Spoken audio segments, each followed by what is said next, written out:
Queridos, abramos a palavra de Deus na carta de Paulo aos Romanos, capítulo 6, onde daremos sequência à nossa série de exposições nessa importante carta escrita pelo apóstolo dos gentios. Romanos, capítulo 6, ouçamos a leitura do verso 1 até o verso 14.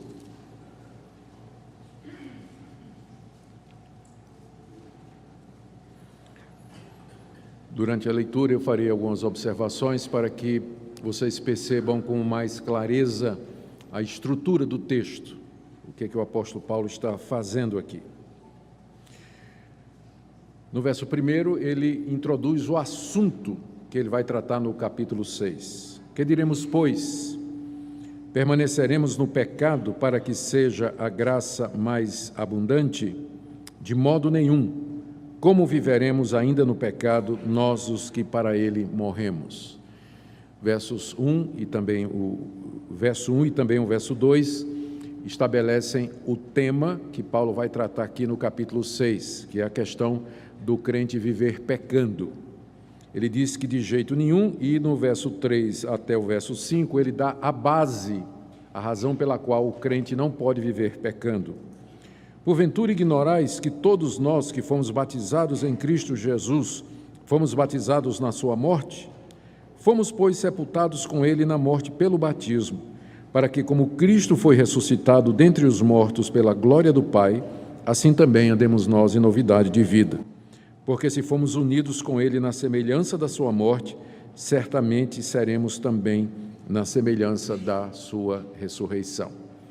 Em seguida, Paulo coloca 3 ações que devem ser feitas pelos seus leitores para que eles possam experimentar essa vitória sobre o pecado que ele mencionou nos versos anteriores. A primeira, os crentes têm que saber que eles já morreram com Cristo para o pecado, que vai do verso 6 até o verso 10. Leamos. Sabendo isso, que foi crucificado com ele o nosso velho homem, para que o corpo do pecado seja destruído e não sirvamos ao pecado como escravos. Porquanto quem morreu está justificado do pecado. Ora, se já morremos com Cristo, cremos que também com ele viveremos, sabedores de que, havendo Cristo ressuscitado dentre os mortos, já não morre. A morte já não tem domínio sobre ele, pois quanto a ter morrido, de uma vez para sempre morreu para o pecado, mas quanto a viver, vive para Deus. Primeira atitude, a gente tem que saber. A segunda, nós temos que nos considerar. Verso 11. Assim também vós considerai-vos mortos para o pecado, mas vivos para Deus em Cristo Jesus. Terceira atitude, nós temos que nos oferecer. Não reine, portanto, o pecado em vosso corpo mortal, de maneira que obedeçais às suas paixões, nem ofereçais cada um os membros do seu corpo ao pecado como instrumentos de iniquidade, mas oferecei-vos a Deus como ressurretos dentre os mortos e os vossos membros a Deus como instrumentos de justiça. No verso 14, Paulo fecha essa primeira parte com uma declaração extraordinária, porque o pecado não terá domínio sobre vós, pois não estáis debaixo da lei, e sim da graça. Portanto, o tema dessa passagem é a libertação do pecado, como nós podemos viver uma vida livres do domínio do pecado sobre nós. Vamos pedir que o nosso Deus nos ajude a compreender o que nos é prometido aqui e de que maneira nós podemos viver essas realidades na prática. Ó Deus querido, estamos diante de promessas grandiosas, promessas que nós gostaríamos de ver cumpridas em nossa vida. Nós queremos experimentar essa libertação do pecado, nós queremos viver em novidade de vida, queremos viver de maneira que te agrada.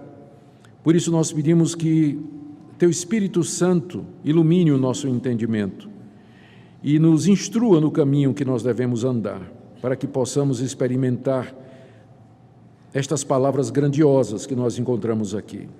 Abençoa cada um dos teus filhos e filhas que aqui se encontram nessa noite, que a tua palavra os alimente, instrua, corrija, discipline, eduque, console, conforte, tudo de acordo com a necessidade. É o que pedimos em nome de Jesus. Amém. Com o capítulo 6, Paulo dá início à terceira grande divisão da carta aos Romanos. A primeira divisão tratava da perdição de toda a raça humana, capítulos 1, 2 e metade do capítulo 3. No capítulo 1, Paulo fala da perdição dos gentios, no capítulo 2 ele fala da perdição dos judeus, e na metade do capítulo 3, primeira metade, ele fala da perdição de todos e conclui com aquele versículo que todo mundo conhece, porque todos, judeus e gentios, pecaram e carecem da glória de Deus. A partir da segunda metade do capítulo 3 até o final do capítulo 5, nós temos a segunda grande divisão da carta aos Romanos, em que Paulo trata da doutrina da justificação pela fé. Ele, na metade do capítulo 3, a última metade, ele fala como Deus então justifica o pecador mediante Jesus Cristo, a quem ele propôs como propiciação pelos pecados do homem, mediante o seu sangue derramado na cruz. Pela fé no sangue de Cristo derramado na cruz do Calvário, nós podemos ser justificados dos nossos pecados. Isso vale tanto para os gentios como para os judeus. No capítulo 4, Paulo demonstra isso, que o homem é justificado pela fé sem as obras da lei, citando o exemplo de Abraão, que era o pai da nação judaica e que foi justificado pela fé e não por obras, o exemplo de Davi, salmista de Israel, o amigo de Deus, que também foi justificado pela fé e não por obras da lei. E no final, na primeira parte do capítulo 5, o apóstolo Paulo fala de como, mediante essa justificação que nos é dada gratuitamente em Cristo Jesus, nós temos acesso à presença de Deus, já temos perdão de pecados e já somos reconciliados com Deus aqui e agora. E na segunda parte do capítulo 5, que foi a última coisa que nós vimos, Paulo faz uma comparação entre Adão e Cristo. Em Adão nós morremos, em Adão nos tornamos pecadores, em Adão nós estamos debaixo da ira de Deus, em Adão nós seremos castigados. Deus mandou um segundo Adão, que fez certo o que o primeiro fez errado, e em Cristo Jesus nós somos justificados, perdoados e recebemos a vida eterna. E Paulo termina o capítulo 5 dizendo as seguintes palavras, verso 20. Ele está explicando então por que a lei foi dada. Ele vai explicar por que a lei foi dada. Veio a lei para que avultasse a ofensa, mas onde abundou o pecado, superabundou a graça, a fim de que, como o pecado reinou pela morte, assim também reinasse a graça pela justiça para a vida eterna, mediante Jesus Cristo, nosso Senhor. O que ele está dizendo aqui é que, apesar de que em Adão o pecado entrou no mundo e entrou de uma forma avassaladora, e que a lei de Deus foi dada a Israel através de Moisés para mostrar esse pecado de uma maneira mais clara, a graça de Deus, contudo, é superior e é maior. Onde abundou o pecado, superabundou a graça de Deus. É assim que ele termina o capítulo 5. Quase que a gente pode ver um judeu lá na audiência, lá na igreja de Roma, no momento que essa carta estava sendo lida, levantou a mão e disse, mas espera aí, eu tenho uma pergunta. Isso que o apóstolo Paulo escreveu aí é uma doutrina perigosa. Ele está dizendo que onde há pecado, a graça é maior. Então, com isso, Paulo está incentivando as pessoas a pecar. Porque se onde o pecado abundou, superabundou a graça, para que eu experimente mais da graça de Deus, eu tenho que pecar mais. Em outras palavras, essa doutrina da justificação pela fé, ela acaba levando as pessoas a se sentirem à vontade para pecar, porque elas sabem que Deus vai perdoar, porque onde tem pecado tem graça, tem o favor de Deus, o perdão de Deus. Isso é o judeu, Paulo já está imaginando o judeu fazendo esse tipo de questionamento. Então, ele pega esse gancho para introduzir essa parte, a terceira parte da carta aos Romanos, onde ele trata da santificação.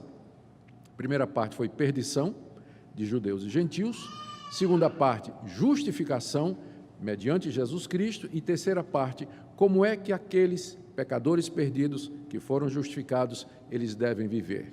E a resposta está nos capítulos 6, 7 e 8.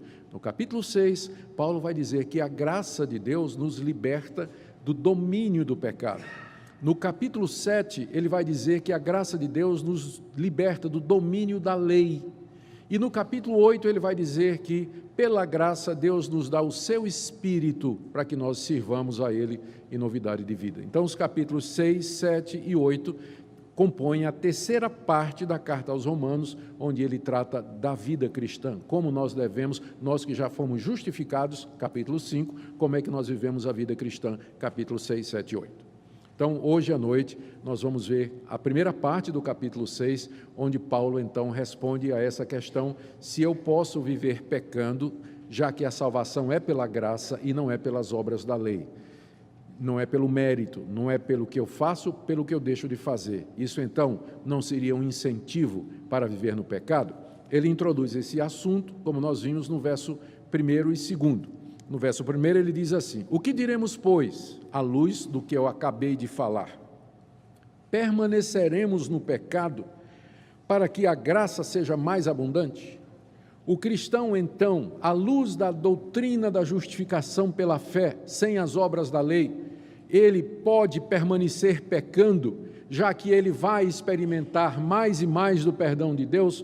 A resposta de Paulo no início do verso 2 é uma negativa enfática na língua original. É uma dupla negativa no grego que foi traduzida como de modo nenhum. Era a expressão mais forte que Paulo poderia escolher no vocabulário ou na sintaxe grega para poder expressar uma negativa.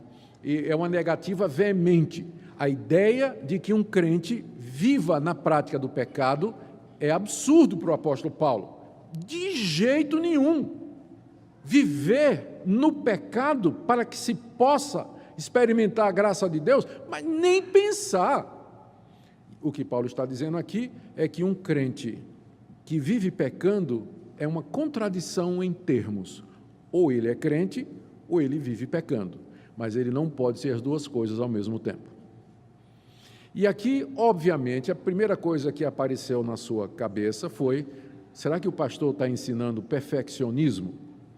Não, eu não estou ensinando perfeccionismo. Perfeccionismo é uma doutrina muito antiga dentro da cristandade, que diz que é possível o cristão alcançar um nível de santidade e de espiritualidade tão grande em que ele não peca mais. Um dos defensores mais conhecidos dessa ideia foi o famoso pregador John Wesley. John Wesley defendia a ideia do amor perfeito, que era uma experiência tão profunda do amor de Deus que o cristão tinha, que ele amava a Deus de tal forma que não tinha mais espaço para ele amar outra coisa, por exemplo, o pecado. Wesley acreditava nisso, que o cristão pode chegar num estágio em que seu amor a Deus é tão grande que ele não tem mais amor nenhum ao pecado e, portanto, ele pode entrar nesse estado de perfeição ou de amor perfeito. É assim que é chamado dentro da tradição wesleyana, que é uma das tradições do metodismo. E outras igrejas evangélicas também, mais para o lado pentecostal e neopentecostal, não todas, mas algumas, defendem também essa possibilidade. A reforma protestante, desde o seu início, com a ênfase na doutrina da depravação total, nunca aceitou esse tipo de ideia. Por outro lado, também estaria, se o perfeccionismo está errado, nós não podemos, devemos ou não temos como defender uma vida em que o crente nunca peca. Por outro lado, está errado também aquele conceito de que o crente, ele peca a cada segundo por pensamento, palavras e obras. É um outro equívoco também. É um outro equívoco. Está errado os dois lados. Está errado os dois lados. E eu acho que nós erramos mais nesse último lado que eu falei. É muito comum, de vez em quando a gente pede a um irmão para orar, fazer uma oração no culto de confissão de pecados, e não poucas vezes o irmãozinho ou a irmãzinha se levanta e diz: ó Deus, perdoa os nossos pecados, nós pecamos a cada segundo por pensamentos, palavras e por obras. Espera aí, minha irmã.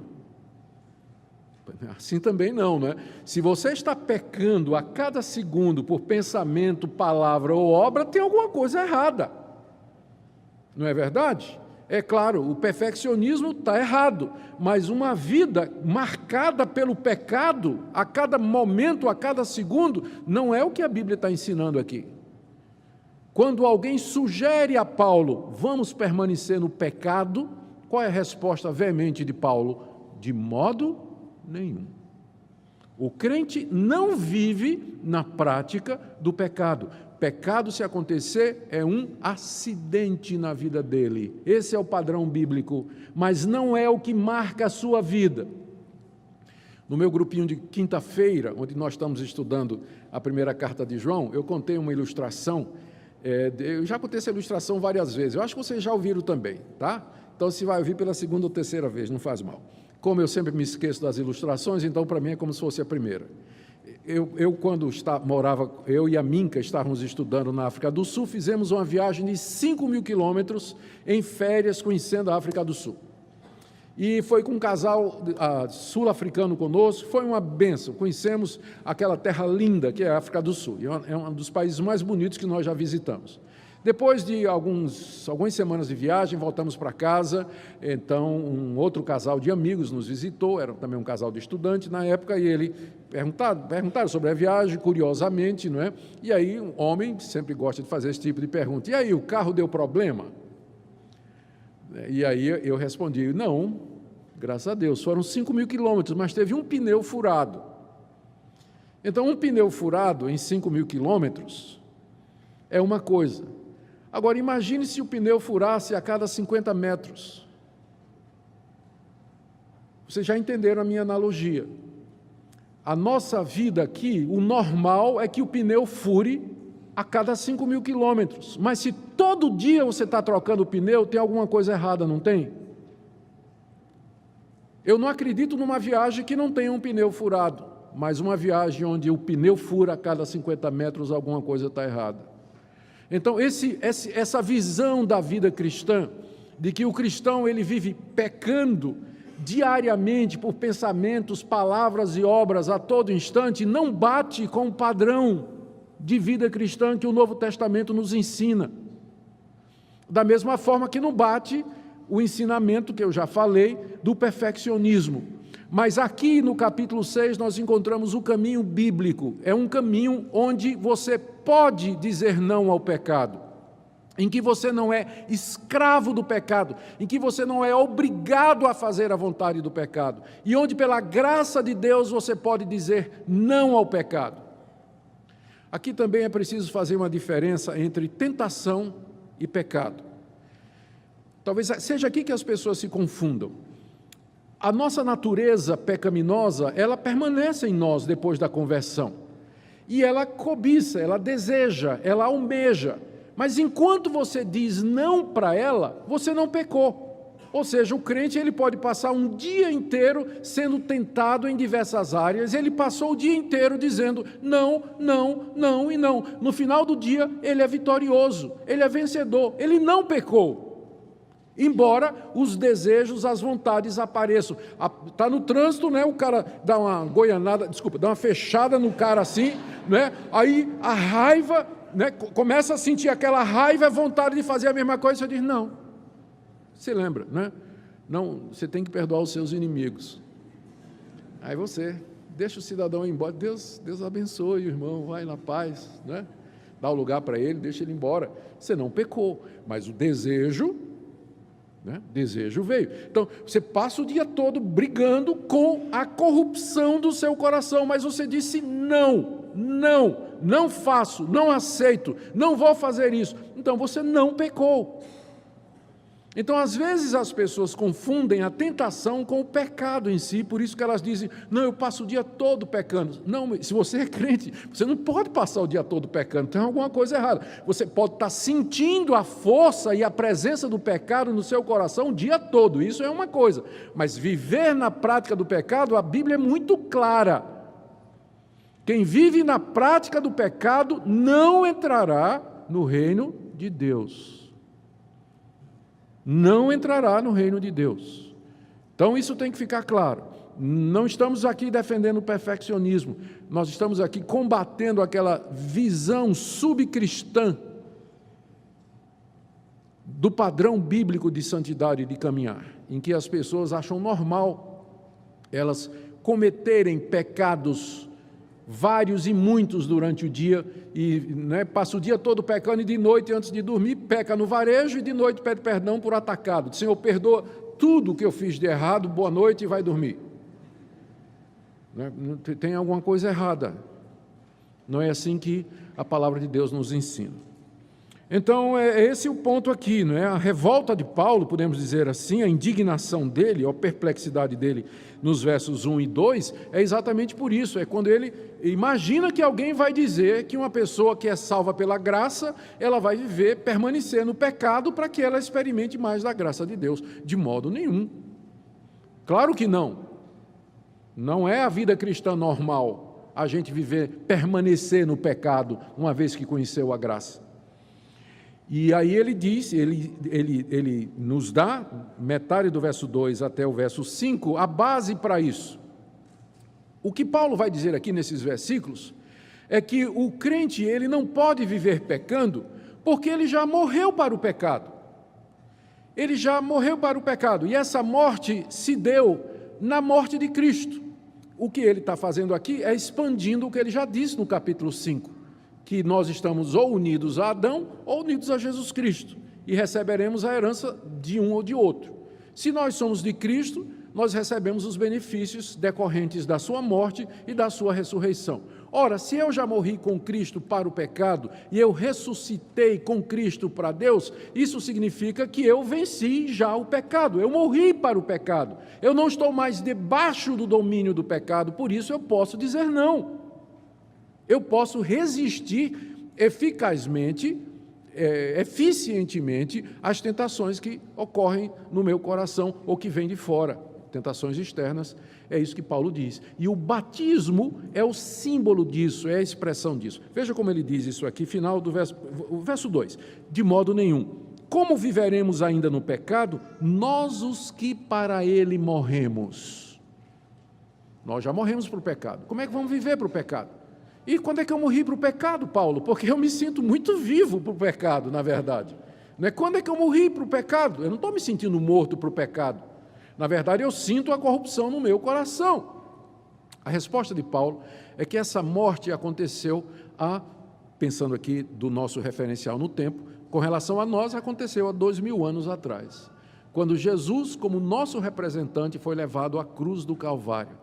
Na cruz do Calvário, Cristo não somente derramou seu sangue para nos justificar dos nossos pecados, que é o tema do capítulo 3, 4 e 5, o sangue derramado para justificar os pecados, mas Cristo também levou com ele na cruz o pecado singular, aquilo que eu sou, de forma que não somente eu sou justificado do que eu faço, os meus pecados, mas agora eu tenho vitória sobre aquilo que eu sou, um pecador.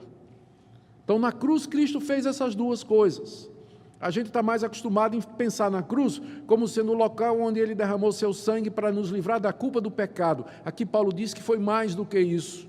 Nós somos crucificados com Cristo para que essa nossa natureza pecaminosa, ela seja subjugada, para que ela seja vencida. E essa é a única maneira pela qual essa vitória pode ser obtida mediante a cruz. Verso 3. Porventura ignorais que todos nós que fomos batizados em Cristo Jesus, fomos batizados na sua morte? Vocês ignoram isso, irmãos?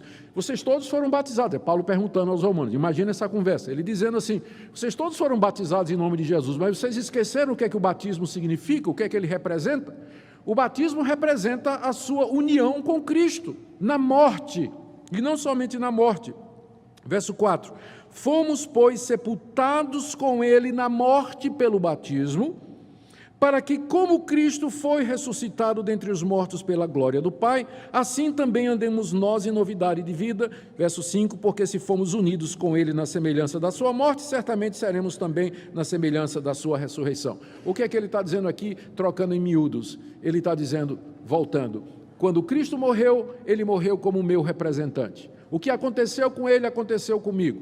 Então, quando ele morreu na cruz, eu morri com ele. Ele morreu para o pecado, eu morri para o pecado também. Ele foi sepultado, eu também fui. Quando ele ressurgiu vitorioso ao terceiro dia, eu ressurgi com ele. Quando ele sai da sepultura vencedor, vencendo a morte e o pecado, eu, unido a Cristo, também sou vencedor. E essa é a base não somente da minha salvação, como também a base da minha vida cristã. É assim que eu posso vencer o pecado que existe em mim. Porque, como eu disse no começo, quando a gente se converte, Deus não tira o pecado de nós, mas Ele introduz uma nova vida, a vida do Cristo crucificado e ressurreto, mediante a qual eu posso mortificar a minha natureza e dizer não para ela. É isso que o batismo significa. Note no final do verso 4, que ele diz que a razão pela qual Deus me uniu a Jesus na sua morte e na ressurreição é para que nós andemos em novidade de vida. É por isso que eu disse, a vida cristã, retratada na Bíblia, não é essa vida em que o cristão anda como escravo do pecado, praticando a vontade da carne e dos pensamentos, agindo de acordo com os desejos do seu coração. E isso não é a vida cristã, isso não é um cristão. Deus nos uniu a Cristo para que nós andássemos em novidade de vida, uma vida diferente e distinta daquela vida antiga. Agora, para que eu experimente isso na prática, são necessárias 3 atitudes que Paulo coloca aqui. Essas 3 atitudes representam 3 decisões que eu tomo diariamente, todas elas regadas e banhadas em oração, para que eu experimente na prática isso que Paulo diz que já aconteceu há 2000 anos. Quando eu morri com Cristo na cruz, há 2000 anos, eu não era nem nascido. Então não é uma questão de você sentir, é uma questão de você crer. É uma questão de você receber o que Deus está dizendo. Ele está dizendo que você morreu com Cristo Jesus. Uma vez eu estava ensinando a um novo convertido, a respeito desse caminho de vitória. Ele tinha um problema com o temperamento dele. Ele tinha um problema com o temperamento. Tem gente que nasce com pavio curto, não é? Ele nasceu pegando na pólvora, nem pavio curto ele tinha, ele pegava direto na pólvora. E ele lutava muito. E uma vez, conversando com ele, fazendo discipulado, eu falei a respeito do caminho que Deus nos dá para vencermos o pecado. Ele ficou feliz da vida e então saiu lá de casa, foi pegar o ônibus demorou, e depois de 1 hora ele já estava furioso. Quando o ônibus chegou, que parou, ele já saiu chutando a porta do ônibus. E no dia seguinte veio dizer para mim: pastor, não funciona. Não funciona. Não, meu irmão, é porque isso aqui não é uma coisa mágica. Santificação é um processo. Então, todo dia você tem que fazer isso, essas 3 coisas que estão aqui. E você vai aprendendo até que elas se tornam hábitos, disciplinas espirituais, até que elas se tornam a sua maneira de viver, a ponto de que você já vai fazer inconscientemente. Mas é algo que tem que ser feito todo dia. A nossa luta contra o pecado é até o último dia da nossa vida. Até o nosso último suspiro nós estaremos lutando contra o pecado que está em nós. Já fomos justificados e perdoados, mas agora começa a luta para vencer o domínio do pecado sobre nós aqui nesse mundo. E o caminho é esse aqui que Paulo está falando. Ele começa dizendo que essa vida é possível, que é a vida padrão cristã normal e que se faz mediante a nossa união com Cristo Jesus. Agora, como é que eu experimento isso na prática? Primeira orientação que Paulo dá aqui é que os cristãos de Roma, eles tinham que saber estas coisas, eles tinham que ter consciência destas coisas. Note a ênfase que Paulo dá em você, no saber, no ter conhecimento dessas coisas. Ele já tinha dito no verso 3 o seguinte: vocês porventura ignoram que todos nós que fomos batizados em Cristo Jesus fomos batizados na sua morte? Vocês ignoram isso? Vocês não têm conhecimento disso? No verso 6 ele diz: sabendo isso, que foi crucificado com ele o nosso velho homem. Aí no verso 9, sabedores de que havendo Cristo ressuscitado dos mortos. E aí no verso 16, não sabeis. Pelo menos 5 vezes aqui na passagem, o apóstolo Paulo se dirige aos seus leitores dizendo: vocês não sabem, vocês ignoram. Ou seja, o que ele está dizendo aqui, como base para que eu possa experimentar isso na prática, é que primeiro eu tenho que saber essas coisas. Eu tenho que saber o que é que Deus fez por mim em Cristo Jesus. E essa é a razão, pensando agora na contramão, pela qual muitos crentes vivem uma vida subcristã.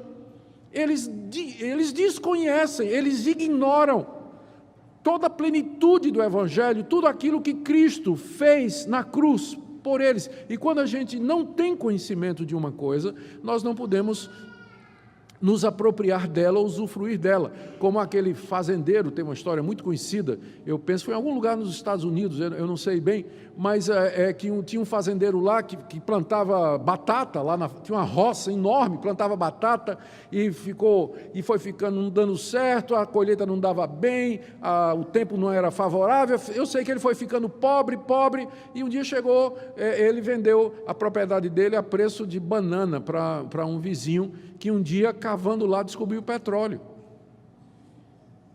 O cara tinha um poço de petróleo, rios de petróleo, debaixo da sua terra, mas ele vivia como pobre, por quê? Porque ele não sabia. Porque ele não sabia. Por isso que Paulo diz, vocês ignoram isso, vocês não sabem isso, para poder ficar dizendo, não, eu posso viver pecando, vocês ignoram isso que Deus fez por nós em Cristo Jesus. Verso 6, então, do verso 6 até o verso 10, Paulo trata, aqui o foco é exatamente isso, a necessidade que eu tenho de entender a cruz, de entender a minha união com Cristo, porque sem esse entendimento eu não tenho a base para viver a prática. Não adianta você querer ser cristão se você não tem o entendimento e a doutrina correta. Você vai cair no misticismo, você vai cair na superstição, você vai seguir práticas de falso profeta, você vai estar fazendo aí um monte de coisa que não tem qualquer fundamentação na Bíblia. Por isso que você tem que saber.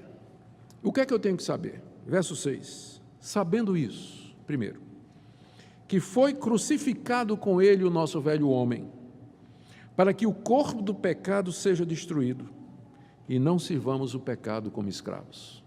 Você tem que saber isso, que foi crucificado, está no passado aqui o verbo, foi crucificado, há 2000 anos atrás, foi crucificado com ele aqui é Jesus, o nosso velho homem. O que é o nosso velho homem? É a nossa natureza humana decaída. Por que é chamada de velho homem? Porque eu herdei essa minha natureza humana decaída do primeiro homem que foi criado, que foi o primeiro que pecou, que é Adão. E como ele é o primeiro, é portanto o mais velho. Por isso que a nossa natureza pecaminosa é na Bíblia chamada com frequência de o velho homem.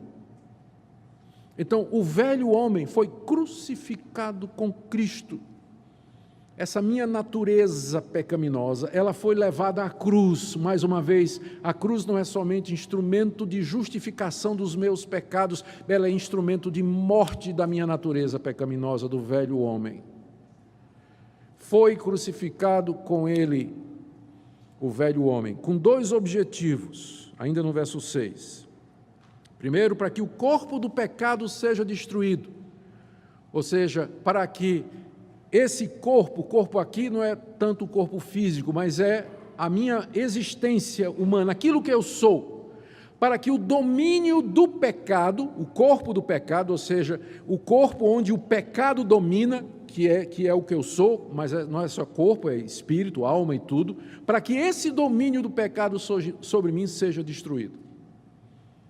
Então, esse era o objetivo prático de Deus. Então, você já sabe por que motivo Deus incluiu você na morte de Jesus. Era para que você agora, depois de ter sido chamado por Deus pela pregação do Evangelho, convertido pelo Espírito Santo, agora você vai destruir o domínio do pecado sobre você.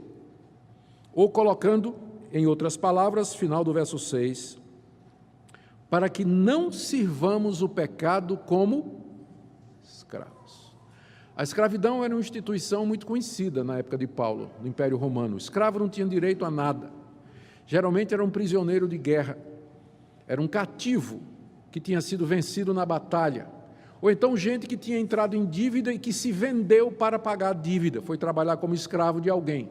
Escravo não tinha direito à própria vida, não tinha direito a ir nem vir, não estabelecia seu horário de trabalho, as tarefas que ia fazer.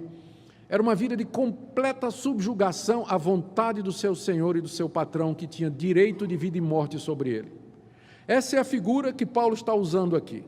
Antes de nós sermos alcançados pelo Evangelho, nós éramos escravos do pecado. O pecado nos dominava completamente. E o pessoal ainda fala em livre-arbítrio, né? O pecado dominava completamente. Escravidão ao pecado, fazendo a vontade do pecado. A impressão que a gente tem é que as nossas escolhas são livres, mas na verdade elas são escolhas, mas elas são escolhas controladas pelo nosso patrão pecado. Não há nenhuma escolha que não seja manchada, influenciada ou enviesada pela corrupção do nosso coração. Por isso que nós dizemos, não existe livre-arbítrio, existe o arbítrio, existe a escolha, mas não a escolha livre. Ela sempre é influenciada pelo pecado, porque é isso que o homem é, sem Cristo, escravo do pecado. E um escravo não tem vontade própria, ele faz o que o patrão manda. Era isso que nós éramos. Mas agora fomos crucificados com Cristo, diz o apóstolo Paulo, para que, final do verso 6, não sirvamos ao pecado como escravos. Eu creio que essa frase aqui, ela define bem o que eu estou querendo dizer para os irmãos, ou o padrão que eu estou colocando aqui para os irmãos. Essa é a diferença do crente para o descrente. O descrente, ele é escravo do pecado. Tudo que ele faz é manchado pelo pecado, é tingido pelo pecado. Ele faz todas as coisas para satisfazer o pecado. O pecado é o patrão dele, é o rei dele, ele domina. O cristão, ele não é mais escravo do pecado. O pecado continua presente na vida dele e tenta ganhar o controle da vida dele, mas o cristão pode dizer, você não manda mais em mim, você não é mais o meu Senhor, eu não vou fazer a sua vontade. Percebe a diferença?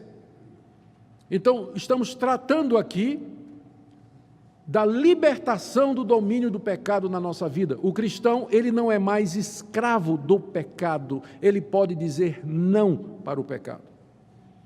Ele pode dizer não para o seu antigo patrão. É por isso que o velho homem foi crucificado com Cristo na cruz do Calvário, verso 6. Os versos 9 e 10, Paulo desenvolve alguns pontos desse pensamento. Ele diz por que é que nós não vamos servir mais ao pecado como escravos no verso 7. Porque, porquanto, quem morreu está justificado aqui é livre do pecado. Quem morreu está livre do pecado. Vocês percebem que o caminho de Deus não foi matar o pecado, mas matar a gente. Ele preferiu, em vez de matar o vilão, ele matou a vítima. Porque tem duas maneiras de você sair desse relacionamento de escravo e patrão. Ou o patrão morre, ou você morre. Se um dos dois morrer, a relação acabou, certo? O caminho de Deus não foi matar o patrão, o escravo, mas foi matar, o Senhor. Mas o caminho de Deus foi matar o escravo. E como é que ele nos matou e assim quebrou essa relação de escravidão? Na cruz do Calvário. Em Cristo nós morremos, portanto, essa nossa escravidão ao pecado foi quebrada. É isso que ele fala no verso 7. Quem morreu está justificado do pecado, ou seja, ele não está mais debaixo do domínio, da condenação e do poder do pecado, porque já morreu para o pecado. E aí isso vale não somente para a morte de Cristo, mas também para a ressurreição, que ele diz no verso 8 e 9. Ora, se já morremos com Cristo, cremos que também com ele viveremos. O que vale para a morte, vale para a ressurreição. Sabedores, ó a palavrinha de novo, que havendo Cristo ressuscitado dentre os mortos, já não morre, a morte já não tem domínio sobre ele. Aqui Paulo está explorando o outro lado da moeda. Quando Cristo morre na cruz, ele morre para o pecado e eu morro com ele. Quando ele ressuscita ao terceiro dia, ele vence não somente a morte, como ele vence não somente o pecado, como também a consequência do pecado, que é a morte, e eu também com ele. Eu estou unido não só na morte dele, mas na ressurreição dele. E, portanto, veja o final do verso 9, a morte já não tem domínio sobre Cristo. Cristo é imortal, Ele está vivo. Hoje, a morte não tem mais domínio sobre Ele. E da mesma forma que a morte não tem domínio sobre Ele, o pecado também não tem mais domínio sobre mim. Essa é a analogia que Paulo vai fazer aqui no verso 11, quando ele diz assim, assim também vós, da mesma forma como Cristo morreu para o pecado e venceu a morte e o pecado na ressurreição, assim também vós, considerai-vos mortos para o pecado, como Cristo morreu para o pecado, e vivos para Deus em Cristo Jesus, como também Cristo ressuscitou e está vivo eternamente. E aqui está a segunda coisa que nós temos que fazer. A primeira é saber. Então você tem que tomar conhecimento disso, que debaixo do seu campo de batata tem um poço de petróleo. Tá? Então, vamos cavar. Não venda por nada, né? Então, primeira coisa, você tem que saber. Pensando em saber também, me lembrei do outro episódio, quando teve a Segunda Guerra Mundial, descobriram, né, foi declarada, a guerra terminou, aliás, foi a Primeira Guerra Mundial, e a guerra terminou, e foi assinado o Tratado de Paz, e, enfim, todos aqueles documentação, todas aquelas cerimônias, né, que encerraram a guerra, e um dia os soldados chegaram numa determinada ilha do Pacífico, e foram recebidos a bala por alguns japoneses que não sabiam que a guerra tinha terminado. Então, a guerra já tinha terminado, já tinha tratado de paz, mas eles não sabiam, estavam lá isolados na ilha. Quando chegou o pessoal lá, meteram bala. Eles não sabiam. Saber é importante, não é? Saber é importante. Então, primeira coisa é saber. Agora vem a segunda coisa, porque só saber não basta. Você tem, verso 11, se considerar isso que Deus está dizendo que você é. Você sabe que está morto com Cristo e vivo com Ele, morto para o pecado e vivo para Deus, mas agora você tem que se considerar assim. Tem uma história que aconteceu, eu acho que já contei aqui na igreja, se vocês não rirem, eu vou saber que vocês já ouviram, tá? Ou então porque é ruim mesmo a história.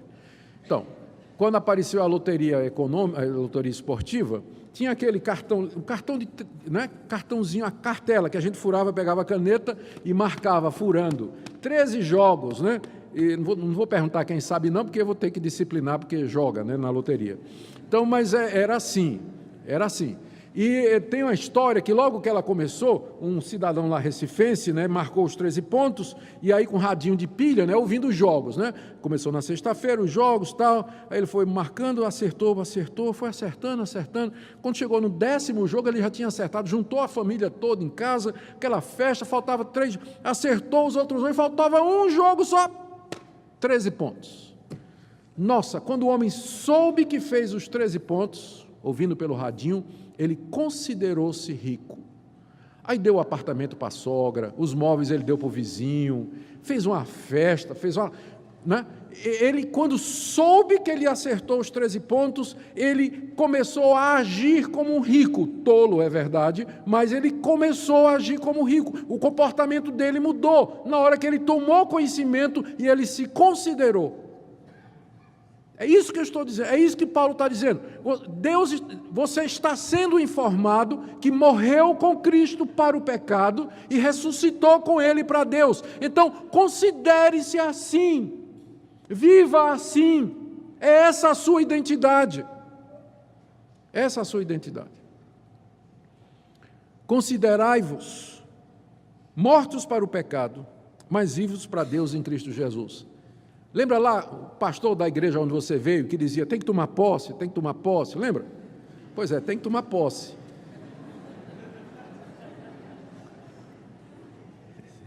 Eis um uso legítimo da frase, tome posse. Deus está dizendo, você está morto para o pecado, põe a mão em cima e diga, eu recebo. Eu recebo, Senhor. Estou morto mesmo. Tem uma história sobre Agostinho, famoso teólogo do século IV, Agostinho de Hipona. Agostinho tinha sido um um homem do mundo, apesar de ter sido criado por uma mãe piedosa, mas ele era um homem mundano, seguiu várias heresias, foi adepto do gnosticismo. Um dia se converteu, pela graça de Deus, uma conversão extraordinária. Um dia lê a história de Agostinho, você vai ver. Se tornou um dos grandes teólogos da igreja cristã. E conta a história, eu nem me lembro qual foi a fonte que eu li, mas já faz muito tempo que eu li, conta que Agostinho estava andando um dia nas ruas ou de Hipona ou lá de Roma, onde mais tarde ele ia se tornar bispo, e uma amante dele, uma ex-amante das muitas que ele tinha tido, o reconheceu e começou a ir atrás dele. Agostinho, Agostinho, né? Chamando Agostinho. E Agostinho, né, sentiu que estava sendo seguido e apertou o passo, e a mulher atrás, Agostinho, até que finalmente ela disse, Agostinho, sou eu. Aí ele virou para trás e disse, mas não sou eu. E aí foi embora. É isso que você tem que fazer. Quando o pecado chega e diz, sou eu. Você diz, não, mas não sou eu. Faça como a menininha aqui. O pastor perguntou, e se o diabo bater na porta do seu coração? E a menininha disse, eu mando Jesus atender. Exatamente.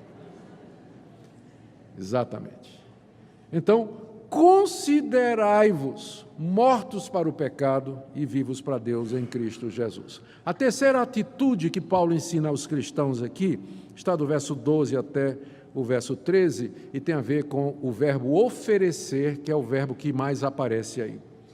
Verso 12, não reine, portanto, o pecado em vosso corpo mortal, de maneira que obedeçais às suas paixões, nem ofereçais cada um os membros do seu corpo ao pecado como instrumentos de iniquidade, mas oferecei-vos a Deus como ressurretos dentre os mortos, e os vossos membros a Deus como instrumentos de justiça.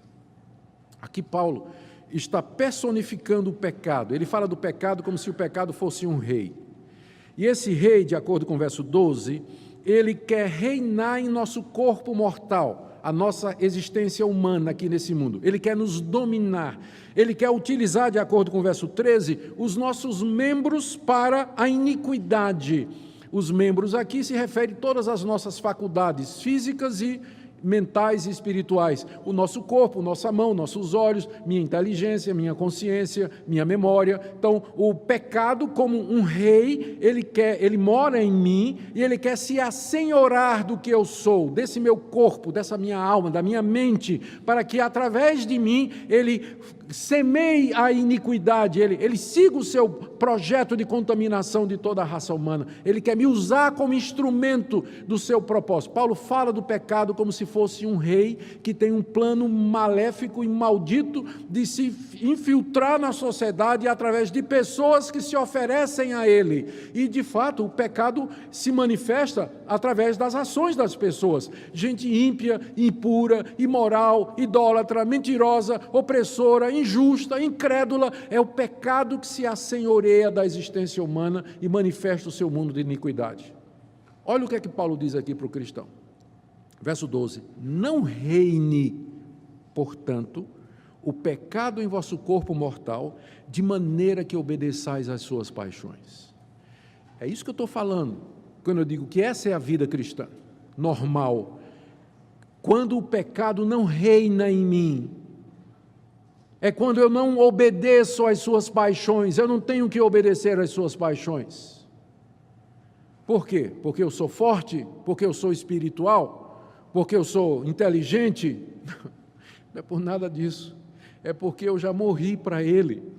Ele pode gritar o quanto ele quiser, mas eu estou morto. O patrão pode dar as ordens que ele tiver, mas se o escravo estiver morto, morto não reage, não ouve, não escuta, não sente.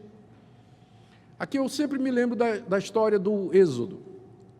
Lá no Antigo Testamento a gente lê a história de que os descendentes de Abraão foram escravos de Faraó durante várias gerações, 430 anos. Um dia Deus manda Moisés, e Moisés, pela força de sinais e prodígios e maravilhas, tira o povo da terra do Egito, e chega na beira do mar, o exército de Faraó vem atrás. Eles foram escravos 430 anos, estavam saindo agora para a liberdade. Faraó não gostou da história, vem atrás. Moisés abre o mar vermelho pelo poder de Deus. atravessa o Mar Vermelho. E ali, quando o mar se fecha, sepultou a vida antiga.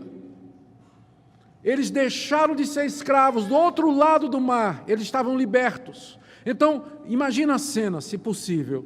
Do lado de cá você tem os ex-escravos, agora livres. Do lado de cá, o antigo patrão. Separados no meio, separados pelo mar, onde a escravidão dos israelitas tinha sido sepultada de uma vez para sempre. Agora era um povo livre. Agora imagine a seguinte cena. Fisicamente é impossível, mas imagine que fosse, apenas para fins didáticos. Faraó chamasse o general e disse: me dá esse megafone aqui. Sabe o que é o megafone, né? Aquilo que o pessoal usa em protesto, aquela boca, né? Que o pessoal fica falando, baixo isso, abaixo aquilo e tal. Então, o Faraó pega: meus escravos, voltem!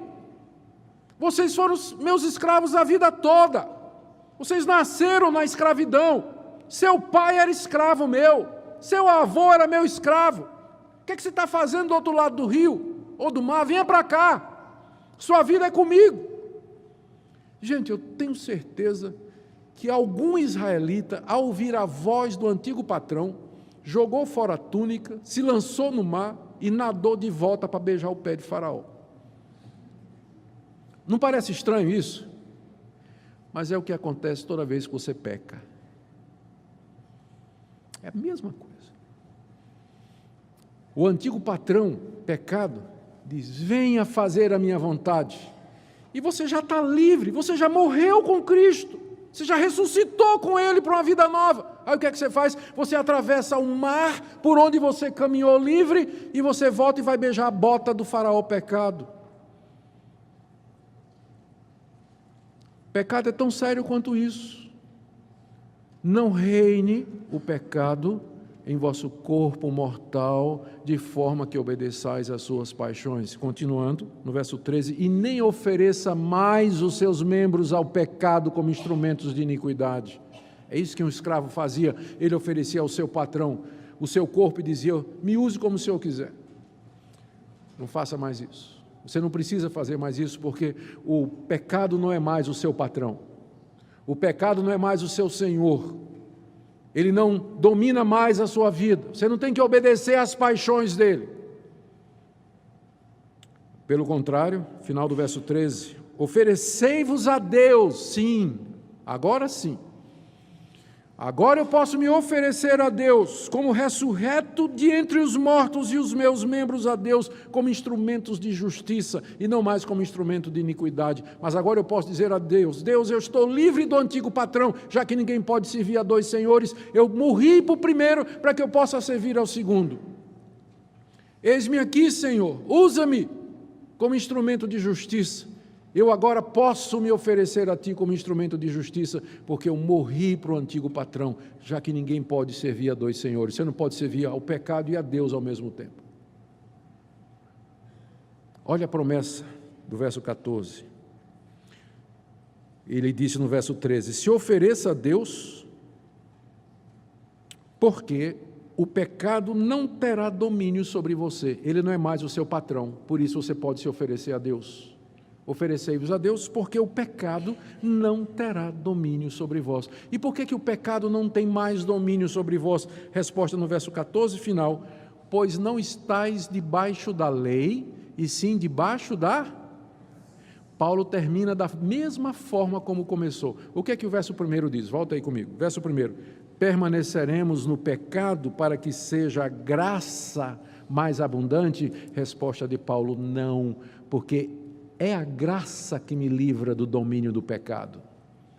O que a gente chama de graça barata é aquele evangelho falso que diz às pessoas: creia em Jesus Cristo, que foi mandado por um Deus de amor, venha como está e continue como está. Deus vai lhe salvar de qualquer maneira, porque Deus é bom e misericordioso. Por que a gente chama isso de graça barata? Porque não é a graça que é apresentada na Bíblia, aliás, até porque é incompleta, porque a graça de Deus vai fazer tudo isso, mas ela vai fazer muito mais. Ela não somente vai perdoar você dos seus pecados, mas vai libertar você do domínio do pecado. vai libertar você do antigo patrão, vai lhe dar uma vida nova, vai mudar a sua vida. Por isso que a Bíblia o tempo todo ela fica dizendo que a fé sem obras, ela é morta, e que sem santificação ninguém verá o Senhor, e que aquele que é nascido de Deus, ele não vive na prática do pecado, porque a graça salvadora é a graça que transforma, que muda, que liberta. Como é que você pode dizer que você está salvo, se você ainda não foi salvo dessa sua língua mentirosa?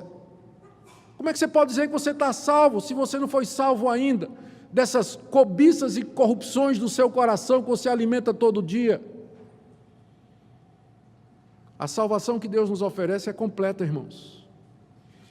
E eu creio de todo o meu coração que essa vida é possível. Como eu disse, ela não acontece assim, mas ela é resultado de disciplina diária, de intencionalidade, de você dizer: Deus, eu quero viver dessa forma, porque Cristo morreu por mim e eu com Ele, para que eu vivesse novidade de vida. E aí você se dedica a saber, estuda a Bíblia, gasta tempo com Deus, medita, considerar-se, desenvolva a sua fé. A fé é como um músculo, se você não exercita, ele atrofia. Então exercite a sua fé, viva por isso que Deus está dizendo, e ofereça-se a Deus pela prática do serviço cristão, envolver-se no serviço de Deus, amar o próximo, ajudar o necessitado. Deus, eis-me aqui, usa-me, faça essas 3 coisas todo dia e você vai experimentar essa vida de vitória, onde o pecado não terá domínio sobre você. Mas se a única coisa cristã que você faz é vir na igreja no domingo, passa a semana toda e não lê a Bíblia, né? No máximo nas redes sociais vai ler a meditaçãozinha de 3 parágrafos que algum pregador famoso colocou e acha que, que bom, já tenho meu pão diário, né? Leu assim uma frase, né, escrita aí por um pregador e disse: que maravilha, pronto, já alimentei, já ganhei meu dia. Nunca vai progredir espiritualmente. Como está você hoje à noite? Como é que você se coloca diante dessa palavra? A palavra de Deus é como espelho da alma, ela é como espada que vai no coração, é como fogo que esmiuça a penha. E você veio aqui hoje à noite para ouvir a palavra de Deus. Não saia por aquela porta, por essa porta nessa noite, sem diante de Deus você fazer uma análise e dizer: Deus, eu quero essa vida, eu quero libertação, eu quero viver uma vida de santidade. Talvez você tenha procurado libertação dos seus problemas. Eu quero liberdade da pobreza, liberdade da doença, liberdade disso, daquilo, mas a pior escravidão é a escravidão ao pecado. E Cristo nos oferece, mediante o Evangelho, essa libertação. Ela pode ser nossa, mediante a fé. Amém? Vamos orar. Ó Deus, que Evangelho maravilhoso e completo, e perfeito, e profundo, e misterioso. Nós nos curvamos diante da Tua sabedoria, Senhor, que está aqui exposta na Tua palavra, e nós nos sentimos tão pequenos. Senhor, eu quero conhecer isso mais. Eu te dou graças pelos anos de vida cristã que o Senhor tem me dado, mas eu quero conhecer mais. Eu quero experimentar mais e mais da santidade, da pureza, no meu coração, no meu pensar, na minha memória, na minha consciência, no meu corpo. E eu faço a mesma oração pelos meus irmãos e irmãs que estão aqui nessa noite. Se tem alguém, Senhor, que está vivendo na prática do pecado e que não está nem lutando, que está achando que é normal, ó Deus, tenha misericórdia. Olha para aquele teu filho, tua filha, que está lutando contra a pornografia, que está lutando contra a impureza, contra a violência do seu coração, contra a tentação na faculdade, contra a tentação na escola, a tentação à desonestidade, a tentação à dúvida. Senhor, contempla agora com teu Espírito os teus filhos e socorre-nos na nossa fraqueza, tenha misericórdia de nós e nos ensina a saber, nos revela aquilo que Cristo fez por nós, dá-nos fé para nos considerar mortos para o pecado e graça para nos oferecer a Ti todo dia e não mais ao pecado como escravos. Bendito sejas, ó Deus, porque Tu tens misericórdia dos Teus, que Tu ouvirás a nossa oração e que essa palavra prosperará para a Tua glória e a alegria do Teu povo. Em nome de Jesus. Amém.